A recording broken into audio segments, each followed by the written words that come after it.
people. In this office, you never know. You don't know.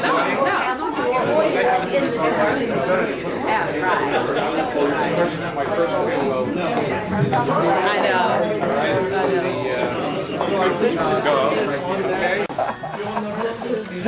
Okay, well, we have a series of speeches, and Ed's going to start. And I don't know why I'm going first, since I know Howard the least amount of time out of everybody here. But nevertheless, I just have a couple of quick things. First of all, I have to say, in all honesty, in my many years, not how many I'm going to tell you, in this business, I have not met many consultants who are as knowledgeable and as helpful as I have with Howard. He has just been, you know, everything that you could have asked for, and Bob, you know, you were right. Finally. And I'll tell you what I mean by that. When I interviewed with Bob, all he did was tell me about, I have this great idea, we're going to modernize, it's all this .NET, blah, blah, blah, blah, blah, and he's going on. And he says, and I've hired the best consultant Microsoft has. And he's in the conference room. Let me go introduce you to him. So I went down the hallway with Bob to the small conference room on 26, where we all spend many hours these days. And there was Howard. And Bob took me in and introduced me to him. Very nice, exchanged a few pleasantries. And I'm looking at him and I'm trying to gauge exactly what I see in his eyes. And at some point it dawned on me what it was. He really wanted to yell, "Run, Forrest, run!"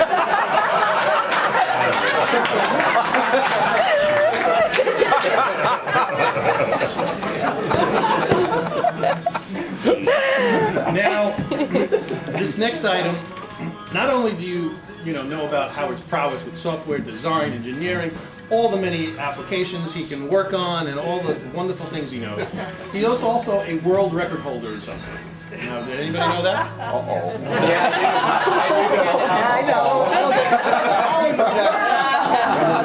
Well, he is actually. What? I bet it's 2 pounds. No. Howard actually does hold a world record for the largest kidney stone.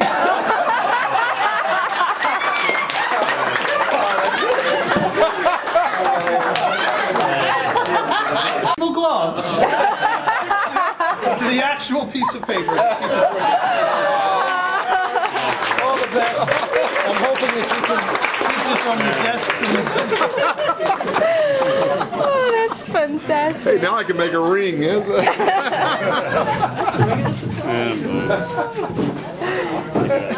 got to get something. Fit almost 2 years ago, I guess.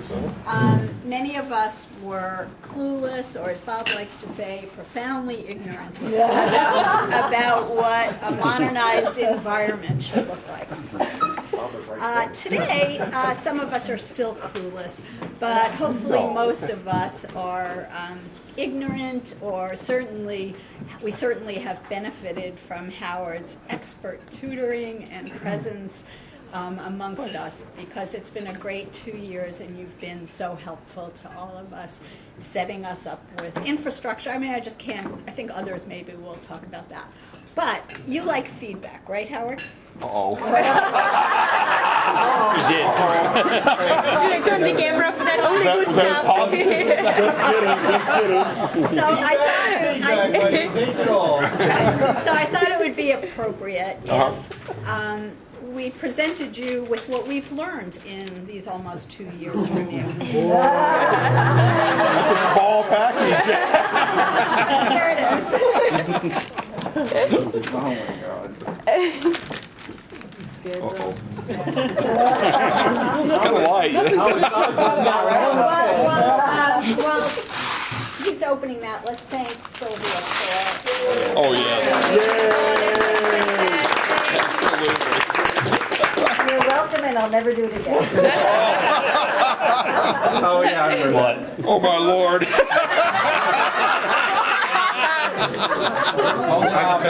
Modernization success according to Howard Hinman.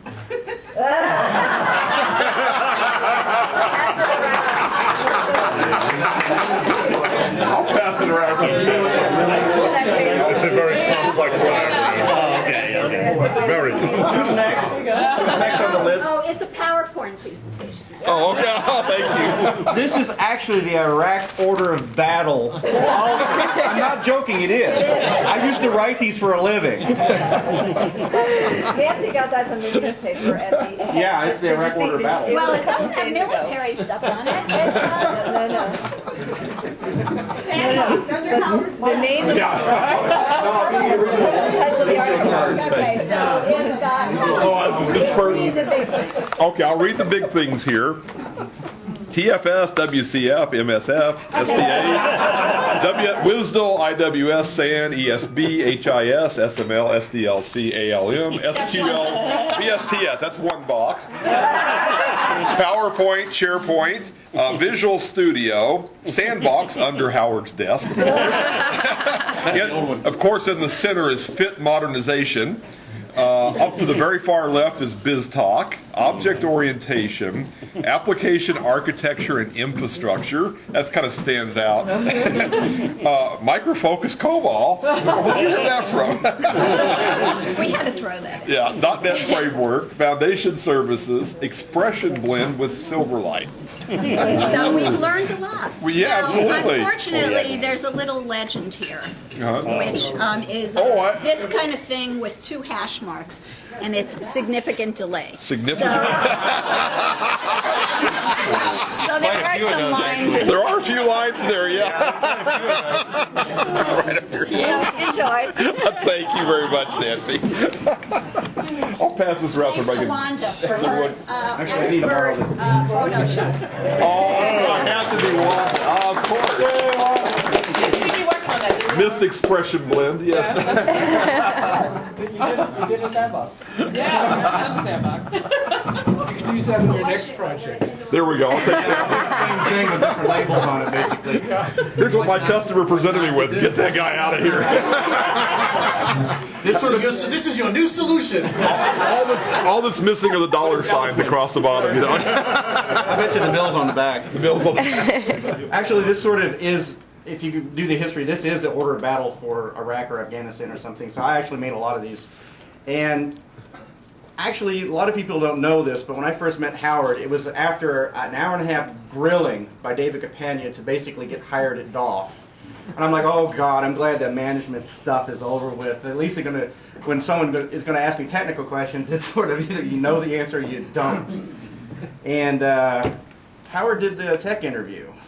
And for the first 30 or so minutes, I absolutely despised this.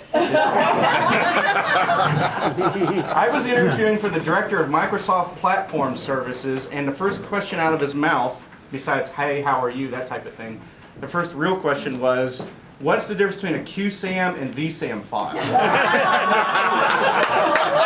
And all of you in here either know the answer now or you've known it for a very long time. I have no clue. I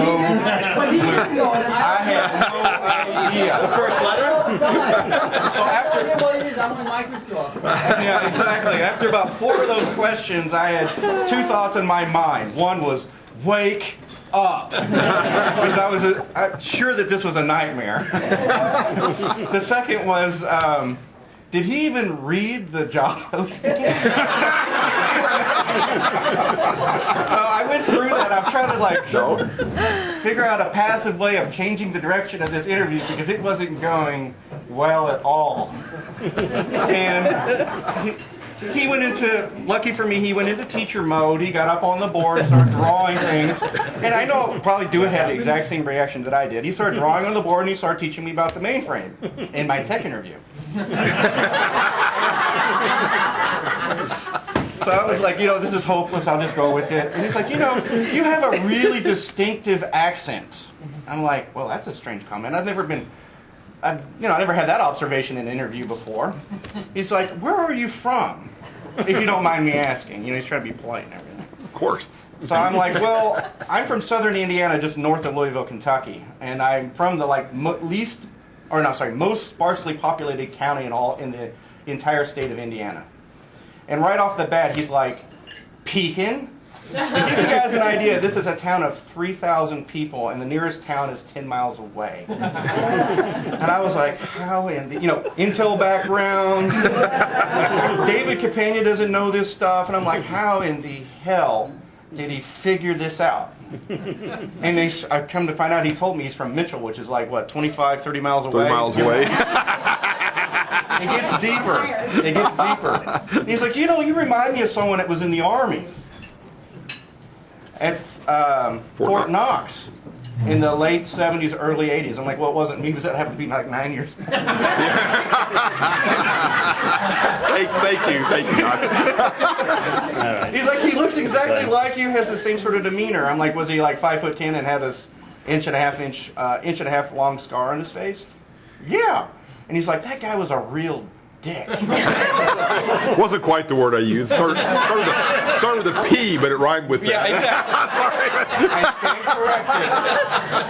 I'm like, would that be Sergeant Major Ron Davis? And I realized he forgot my name. He's like, that's it. I remember that guy. He was a holy terror. And he went on and on and on. I'm like, yep. He's like, how did you remember him? I'm like, well, he got out of the military and he went to FedEx and he became aircraft maintenance director and all this. He's like, how do you know so much about him? I'm like, he's my father. This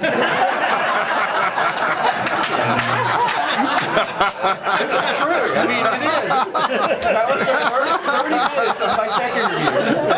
David comes back in after an hour and he's like, Howard's like, wave off, wave off. This went on for 2 hours. He finally switched to .NET, which is what I was being hired for, and I was able to answer those questions, but...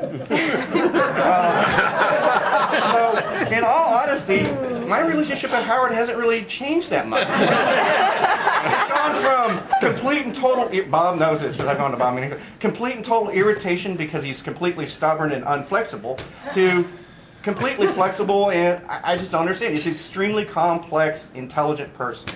Probably the most complex, intelligent person I've ever dealt with, and especially, I thought I was the smartest one from my area, but Howard got here first. I paid him. So obviously, I'm going to miss them, miss them. And everyone knows here what Howard has done. I think he's basically changed our minds on a number of things. He, nudged us in a new direction, and I don't think we really know what the results of that's going to be yet. Maybe a couple years down the road we'll know. So that's pretty much it from Who's Next. Thank you. Just one comment was, oh my God. When I interviewed him, I was heading to Bob's office, and David came out and saw me and said, "Hey, could you come here and interview this guy? No knowledge, no reading. We're going to hire him for .NET." So I just walked in, no knowledge of who this guy was, nothing. And he got my second question, my mainframe question. I was very impressed. Oh, what was that? I thought I got them all wrong. What's a two-phase commit? Oh, I did get that one. Mainframe question. Well, but what's a two-phase commit? It's not a .NET question. No, it is. It is a .NET question. That's the only reason I do it. It might be the one thing that they have in common. But he can answer it in one sentence, which is really, really good. When two servers agree that an event has occurred. Okay, my first encounter with Howard was, I think after David first ran to Howard and says, "Don't let anybody touch your computer, they just crashed mine." I was. Okay, now I was down in the server room building out a new server, and basically I got a call, I found from who, and they says, "Can you go add Howard's laptop to the domain?" I said, "Sure, no problem. I've done it hundreds of times, no brainer." I go finish the whole thing. Howard chases me and he says, I can't do anything on my computer. I have no admin rights." on my own notebook. Yeah, my own microphone. So I go, I give you local admin rights, and then I think, well, a few days later you call and say I can't do anything again. You lost it.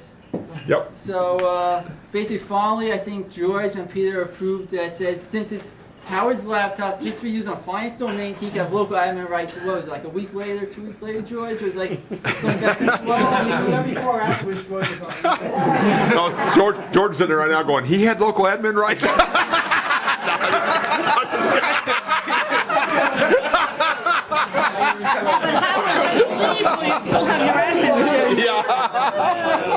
Okay, but the other one was, since Howard knew me and everything, he used to email me and said, at 5 o'clock on, I think it was a Tuesday or Wednesday, he says, "I'm locked out on my computer." So I called Moshe and everything. I guess Moshe, could you do me a favor, call Howard, unlock his account and everything. So Moshe calls Howard, unlocks it. Howard says, I don't know my password. It's not working. Moshe resets his password and he says, I'll email it to you. He emails it to his finance account, which is locked down. There's actually a Dilbert cartoon that is exactly this. This is finance's version of Abbac to tell who's on first, what's on second. Still Howard doing says, that. Howard goes and says, I can't get to it. Email to Microsoft. We can't email to Microsoft because it's not under finance jurisdiction, so we can't give it to you. So Howard says, can you get to him on the phone? No, we can't because we don't know who you are. I think it goes back and forth. I think the next day Howard calls me. I just go over and unlock and give him his password, and he was fine. But Elliot to the rescue many times.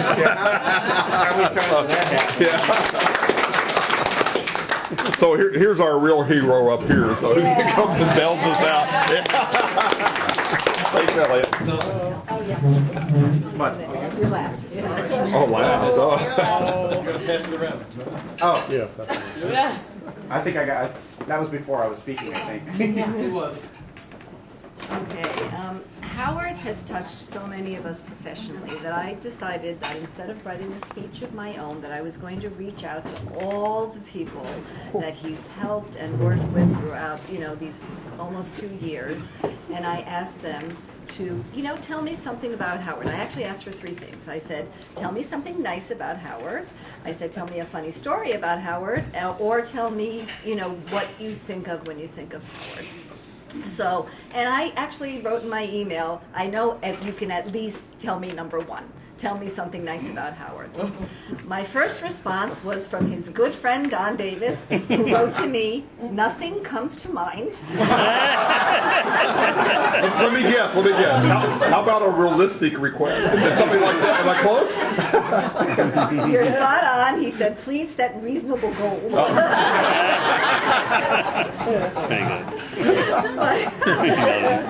My next response was from Bruce Vatnitsky, and I have to say he probably misunderstood my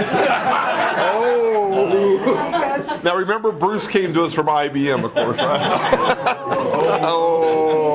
But what he did was he sent me a series of quotes from Bill Gates. The first one, the first one was, "Be nice to nerds. Chances are you'll end up working for one." Now,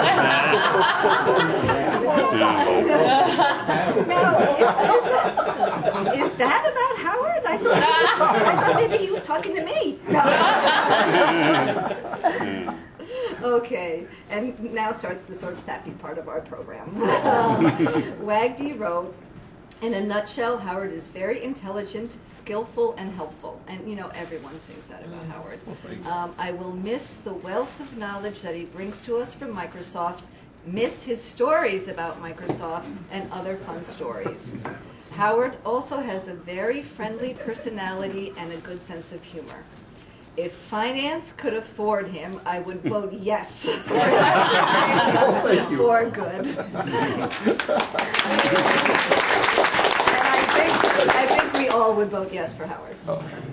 Okay, and I turn this around. Okay, Mike San Miguel said, Howard really seems to care about the work he does here with us and the process and components that go into making our efforts successful. He seemed to take genuine pride in helping us achieve our goals of creating quality applications for the public. George Gullifield said, Howard is one of those rare techies that speaks English. Lots of it, but yeah. Gee, I wonder if he's speaking from experience from his years around him. He knows the .NET concepts, legacy COBOL language, and can teach them both so that I can understand. I am waiting for his next book. Chandra Mohan feels similarly about Howard. She said, Howard stands out because he has the time to help everybody, anybody, at any time, and with a smiling face. Lakshmi Jambu said, I liked the way Howard did his training. He was positive, upbeat, and made it interesting. Howard could talk for 2 hours straight, non-stop, providing excellent information, amazing talent he has. And I think there are a lot of us in this room who have experienced that challenge. Comes from being a COBOL programmer, right? Chime in, anybody, if you will. Anyways, and I wrote myself a note. Somehow, I don't think Lakshmi is the only one to have heard Howard talk for several hours straight. And I'm not talking about training. Okay. Yeah, any do it meeting. From one of his coworkers, Ian, at Microsoft. Howard is legendary for his ability to, I think I can read my handwriting. Howard is legendary for his ability to drive simplicity into complicated projects. And he remembers the time when Howard told Nancy that he could build an that it should take only 2 days to build an application, and Nancy asked him, why did it take 2 weeks?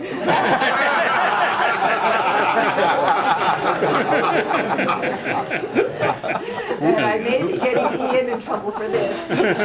He's probably the only person that answered all 3 questions. So, so to the question that said, what do you think of when Howard's name is mentioned? He wrote, bonehead. Thank You're in trouble. I did not. I didn't use that word. I'd like at this time, Winston sent me something a little bit late, and I'd like at this time to just, interject in the middle of this speech and let him read what he had written to me. The reason why I'm going to Winston, stand up is because when Sylvia sent the email out, I said, this is easy. All I have to do is send her an email and I don't have to talk. That changed real fast. This morning I said to her, read the email. She said to me, I didn't read it. So I ended up writing it out because I could not remember it. And also the reason why I wrote it is because I don't work in your area. But everything they said is so true. For someone with such knowledge and the way of you just reaching out to everyone, such a simple way of explaining things to make everyone, even the most person who has the least knowledge, feel so comfortable and can understand it in a basic sense. That's a gift for that kind of communication. And you have done that not only with technical people, but with laymen almost. And speaking of that, I don't see any users here. I'm wondering why. We try to But that's one of the gifts of people of our people who do well when they can communicate with the user and make them understand what they're trying to do, because they always think it's so simple. The user community. So. I remember when Howard used to give these luncheons, a couple of them I went to, and he was talking about object-oriented concepts, and he would make it sound so simple. And from there on, I'd speak to him from time to time, and he was so pleasant with me that I really got to like it. I didn't know you that well, and I asked a couple of questions. You always answered me, and then at night I would work late, and when I worked late, we ended up talking together a couple of times, and it was fun. So I wrote for Sylvia, but I have to read it now. I said, Howard, you raise the bar with your expectations for finance because you offer not only your knowledge but your imagination to finance. So as is often said, your thoughts create your environment, but your expectations create your aura. And you definitely brought your special aura to finance. So I want to say that to you. Sylvia was Thank you. Thank Thank you very much, Winston. And I want to also ask you to work on your Jamaican accent. Yeah, man. Yeah, man. No problem, man. But I said anyway. I'll say, yeah, man. Yeah, man. Thank you, sir. Thank you, Winston.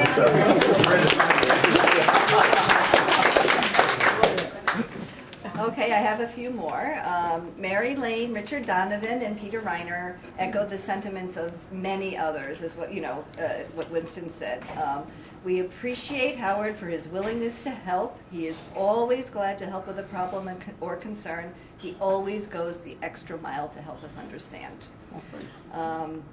Florence said, I have been impressed with all the technical people he knows. And I don't know if all of you realize, Howard has been reaching his limbs out to all, the entire world, grabbing not only resources for us, but free resources for us. So Florence, in that spirit, said, in fact, when I had a question about assembler language, Howard's response was, I know a guy who lives on an island who knows everything there is to know about assembler. So I don't know if that was true about Bruce, but Bruce actually did some pro bono work for us as well from the Dutch Antilles. So Howard is amazing in that respect. Harsha Benor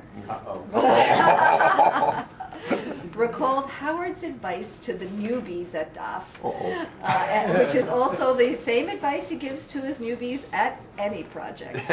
And it is, remember 2 cardinal rules. Rule number 1 is to keep a straight face. And rule number 2 is to remember rule number 1. This is Microsoft consult newbies. Yeah, Microsoft, new Microsoft consultants. Not our newbies, that's Microsoft newbies. So I'd like to close this with a couple of quotes. George Gullifield also said, it's only so long and not goodbye. And I think Jane Landon best expressed how we all feel about Howard leaving. She said, I hope I don't cry. Thank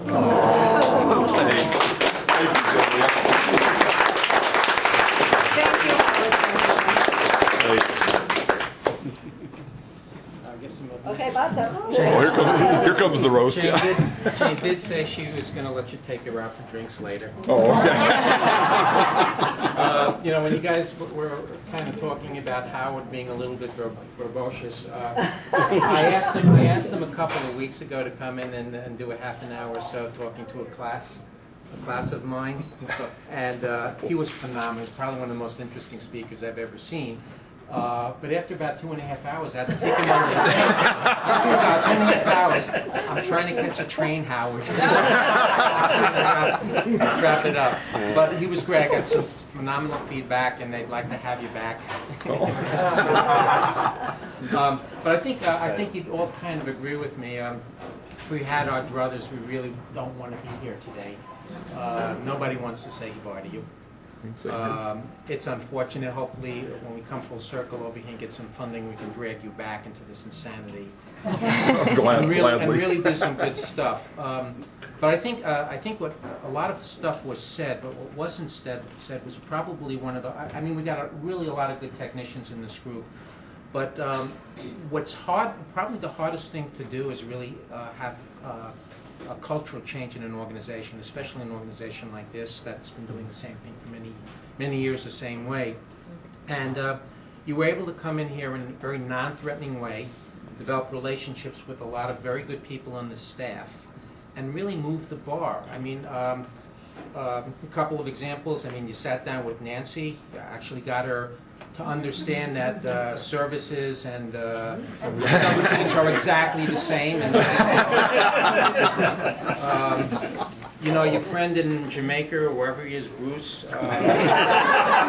actually, in speaking to Solomon, you convinced Solomon that spaghetti code was the de facto standard. So he went back and rewrote RPAD. About 8 times the size of this. And after he was speaking to Rich Gantz about orchestration, I think he went out and he bought his entire staff headphones. So you have had an impact. But my favorite was when you were talking to Don about BizTalk. Okay, and you persuaded him that BizTalk actually meant going into Jane's office 5 o'clock on a Friday and chatting. I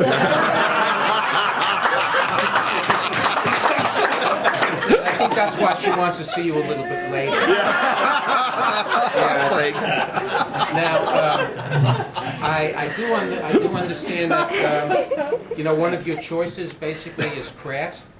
as your next assignment, I got to tell you, craft cheese, kidney stones. We might have to get you another plaque a little bit. But I don't think I can add anything more to what was echoed here, except for the fact that personally you've helped me raise the bar. You've been tremendously helpful to me, and as I said, hopefully we can bring you back. And this was a gift that we wanted to give you.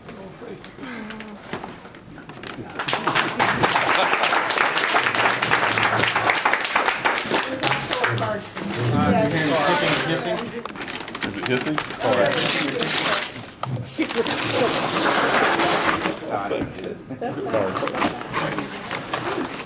Oh. Well, we expect you to take that with you everywhere you go. Oh, right next to the kidney stone, right? Oh, I also... One's shelfware, the other one's deskware. So. Oh, wow. Wow. Oh, New York skyline on that. Beautiful. This is so you remember us all. And also New York City, that's the building. Oh, the skyline. That's awesome. That's 59. Honorary Employee, Department of Finance. Oh, thank you very much.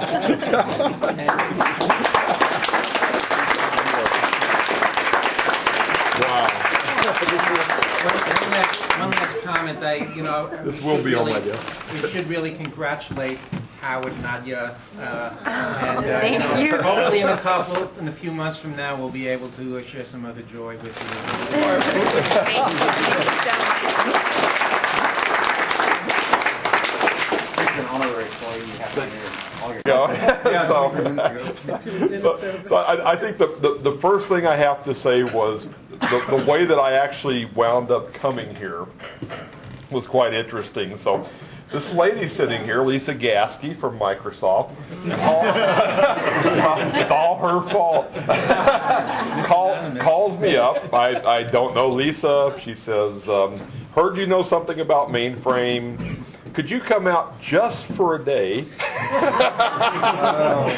and meet with the CIO and just kind of sit down and go what to do and make some recommendations? So now some of you have heard this story. I'll do the very short version. But I had come to New York one time in my life in the early 1980s. And I grew up in a very small Indiana town of 5,000 people. Went to university 20 miles up the road in the big city of 60,000 people. Okay. And so I just wanted to stay away from New York. The big city just didn't seem like me. So I came here. I had to come for a training session to actually do a class at Merrill Lynch on Wall Street. And it was exactly what I feared when I came here in the 80s. So nobody, when we did the class, everybody left. Nobody hung around and said, would you like to have lunch? Could we show you a place? They just left. I was just in this room by myself, empty. Seriously, right? So I just kind of wandered down out onto Wall Street, and I was looking around for some place to eat. And I went in, I can't remember it because it looks different now than it did in the 80s to me. But I went in, I don't think it was the Seinfeld, evil chef, but I went into a sandwich shop at lunchtime, and I made the mistake of trying to read the menu when it was my turn to order. And this guy started just screaming at me. And I said, well, I don't know what you're supposed to know what. And there's all these people behind me. Get on with it. So I was like, ham and cheese. And it was a kosher deli. Okay. All right. So after the class was over, all I wanted to do was to get home, get back to Indiana. So I came out on the Wall Street at 5 o'clock, and I needed to get a taxi to LaGuardia. Okay? So there were just people everywhere flagging taxis, no taxis, and I thought, I'm really intelligent. At this point in time, I was actually living in a suburb of Chicago. Chicago, the taxi cab drivers will kill for a fare to the airport. They just love this for some reason. Okay? So I thought, all right, I'm going to be the clever guy here, so I get my plane ticket out and I start waving it. To which one of the guys in the suit turned around and says, you're not from around here, are you? He says, now if you were a cab driver and you could do 50 trips at rush hour and get lots of tips, or go out and get in the traffic line to go to LaGuardia during rush hour and then come back, he says, what do you think he would do? And I was like, oh no, now I'm really... So during this time, I had two people get in a fist fight in front of me over a cab in suits and ties. I had a lady run up and start harassing another lady that had a mental problem. You know, so I remember going back saying, I am never going back to New York again. So now the reason I told this story was she calls me up, she says, for one day, come in. I'm like, okay. So I came, I met Jane, had a nice talk, went back, and what was it, a year later? It was quite a while. She calls me up again, she says, they'd like you to come out and work with them. And I'm like, New York? Oh, no. So I came, so well, it's only going to be part-time. Remember this? That wasn't me. That was somebody else. Part-time, 4 days a week, maybe a week on, a week off, okay. And my boss in Chicago was like, part-time? Out of the region? So I came out, and of course, I got very absorbed in what you were doing, and it was really, the reason I got absorbed was because I just truly enjoyed it so much here. I have never, ever, ever stayed anywhere this long. That says how crazy people are to put up with me for a year and a half. Okay, but the most I've ever stayed at a customer has been maybe 6 months. And it's been almost 2 years now, and it's been just an absolute pleasure. So the one thing that I would say very sincerely is I really wish that the city of New York knew how special you guys were. Because what you do to keep these systems going and the way that you guys huddle together and work when something happens instead of doing this and stuff like that, it's really, really impressive. And that's what made it fun. That's what kept me engaged here and just going on, is that people really believe in what they do here. And so I think that has been the greatest pleasure of doing this, and it certainly kept me energized and happy to come in and pick up the next thing and do stuff. So it's going to be very sad leaving.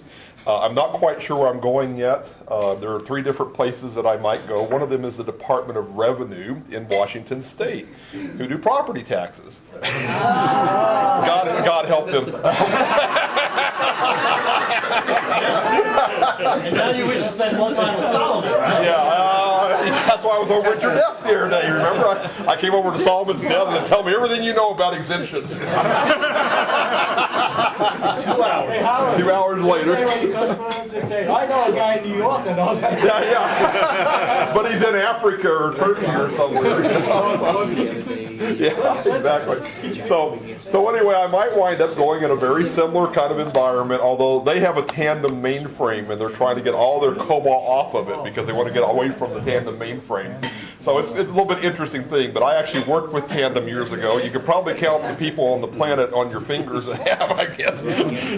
So I might go work on something that might be kind of fun for me, and the Micro Focus COBOL and into .NET and stuff. So we'll see. The other one that's interesting is Vanguard, which is just right down the road in Philadelphia, is trying to get me to come in and do a large, more modernized kind of thing with them. So not quite sure which one I'm going to go to right now. Kraft I won't go to because Microsoft has to bring me in with what they call pre-sales funding. And when they have billable work, if you understand, which is when you go to billable work. So that's why I'm not going to probably go to Kraft, which is where I wanted to go because I'm close to home there. I might just hop on a train if you'll tell me which train to get on then. You'll wind up in Florida. Yeah. But anyway, it's just been an unbelievable pleasure, and I could spend days telling fun stories, and you all know I could. Now you'll have fun stories to tell your other engagements now. I'll have a few fun stories, but they'll always be very affectionate stories. So, the one thing that never happened here, with all the things that have happened and all the different challenges and things that have come up, there has not been a single person in this organization that I have learned to dislike. And it's very unusual to come into a very large organization, with the dynamics and stuff as a consultant, where you have to, work a little bit differently and not have some conflict with somebody. And it was just amazing, even at the end of the day when people have their challenges with each other, you're all friends with each other. I mean, it's just really amazing the family kind of feeling that's in this organization. Really, really strong. So And I just really commend you for it. So thanks very much. And thanks for making Nadja also feel at home here as part of the family. That's been wonderful. Navia's done so much.